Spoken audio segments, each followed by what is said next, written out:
Welcome to జడ్స్పీ news. కలెక్టర్తో భేటీ అయిన MLA Prashanth Reddy రైతులు కార్మికులకు రావాల్సిన బకాయిలు, షుగర్ ఫ్యాక్టరీ భవిష్యత్ కార్యాచరణపై చర్చలు.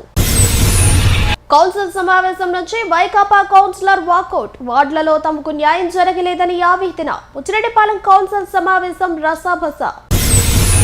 కల్వాయిలోని ప్రాథమిక ఆరోగ్య కేంద్రం నందు ప్రపంచ ఆరోగ్య దినోత్సవం. ఆరోగ్యమే మహాభాగ్యం, ఆరోగ్యకరమైన ప్రారంభం, ఆశాజనక భవిష్యత్తు అంటూ నినాదాలతో ర్యాలీలో medical officer M Vijayalakshmi, lab assistant Srinivasulu, health supervisor Raghuramayya మరియు ఆరోగ్య కేంద్ర సిబ్బంది. మిమ్మల్ని గెలిపించిన ప్రజలకి న్యాయం చేయండి, ఏమైనా సమస్యలుంటే మా దృష్టికి తీసుకురండి. ముచ్చిరెడ్డిపాలెం వైస్ చైర్మన్ల ప్రమాణ స్వీకారంలో ఎమ్మెల్యే ప్రశాంత్ రెడ్డి.